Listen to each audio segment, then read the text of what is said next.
Tiga korban kecelakaan bus Handoyo di kilometer 73 Tol Cipali Sabtu lalu dimakamkan. Ketiga korban meninggal dunia yakni Mas Hudi, Yekti Nugrahanti, dan Adelia, warga Desa Salam, Magelang, Jawa Tengah, disemayamkan di masjid dan dimakamkan di pemakaman umum desa setempat. Ketiga korban merupakan pasangan suami istri dan cucunya yang hendak mengunjungi anaknya yang ada di Jakarta. Keluarga sini ada 3 korbannya, yaitu bapaknya, ibu, sama cucunya berarti. Yang selamat 1, yaitu anak laki-lakinya. Dia tujuannya mau berlibur karena anaknya di Jakarta pas libur akhir tahun juga katanya kan baru beli rumah. Orang tua pengen lihat rumahnya, terus intinya pengen liburan pas akhir tahun, adik-adiknya pas libur sekolah. Sebelumnya, kecelakaan bus terjadi di kilometer 73 Tol Cikampek Purwakarta, Jumat siang. 12 orang meninggal dunia dan 9 orang mengalami luka berat dan ringan akibat kecelakaan ini. Kecelakaan terjadi karena diduga pengemudi hilang kendali sehingga bus terbalik dan melintang di tengah jalan. Tim Liputan, Kompas TV.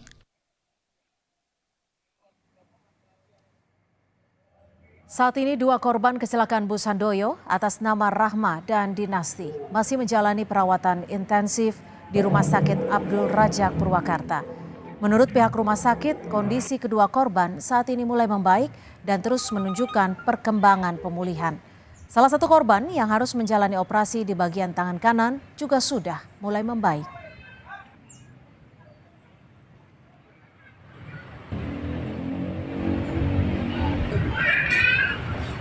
Untuk jumlah pasien yang tersisa kecelakaan kemarin ya, kilometer 3 atau Cipali masih ada tersisa 2 orang, Pak.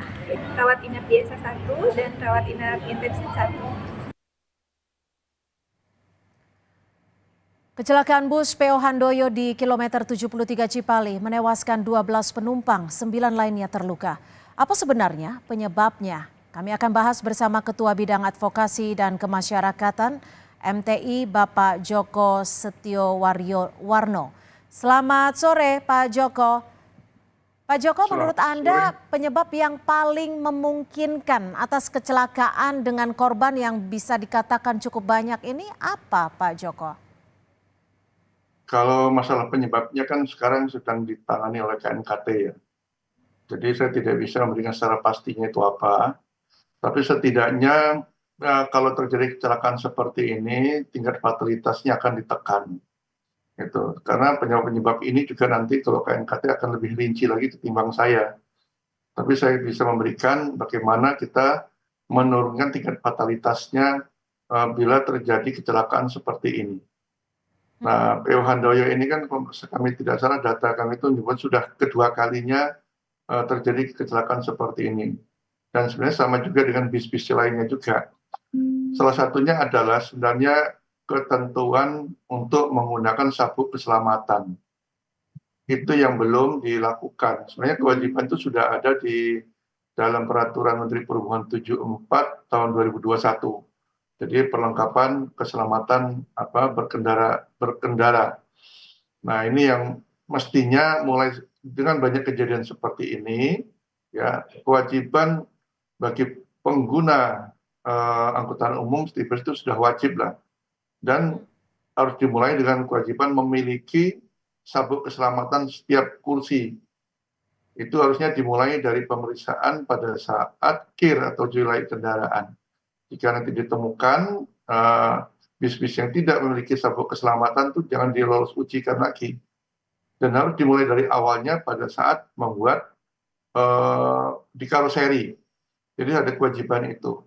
Nah, sekarang bagaimana dengan posisi katakanlah sudah berjalan seperti ini ya. Sekarang kalau bis-bis akap tuh lakukanlah di rem cek di terminal.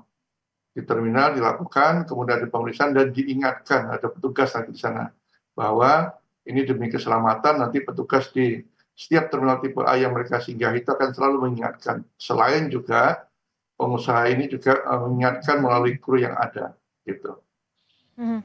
Selain sabuk keselamatan Pak Joko, apakah lokasi kecelakaan di Tol Cipali ini bisa menjadi faktor lain, mengingat ada beberapa kali kecelakaan juga terjadi di Tol Cipali ini?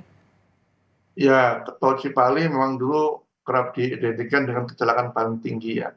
Tapi kali ini kecelakaannya bukan di ruas tol, tapi dia mau masuk ke ruas tol. Jadi bukan ruas tol yang begitu panjang, tidak. Karena ruas tol begitu panjang itu sekarang sudah ada upaya-upaya untuk pencegahan, ya. Dan sudah mengalami penurunan lah ketimbang beberapa tahun yang lalu saat mulai beroperasi. Nah, ini kan berarti tikungan. Bisa jadi kemungkinannya ini, tapi penyelidikan lebih lanjut ya, ini kecepatannya melebihi batas kecepatan. Karena tikungan itu kan kemarin itu kan, jadi bukan di jalan lurusnya. Jadi dia masih akan masuk ke jalan tol setelah mungkin dari istirahat di rest area yang ada di luar tol itu. Oke, Pak Joko sebagai penumpang, apa sih yang harus diwaspadai ketika kita akan menaiki bus dengan jarak yang bisa dikatakan cukup jauh? Nah, mulai sekarang tentukan aja busnya itu harus punya sabuk keselamatan dan digunakan oleh penumpang.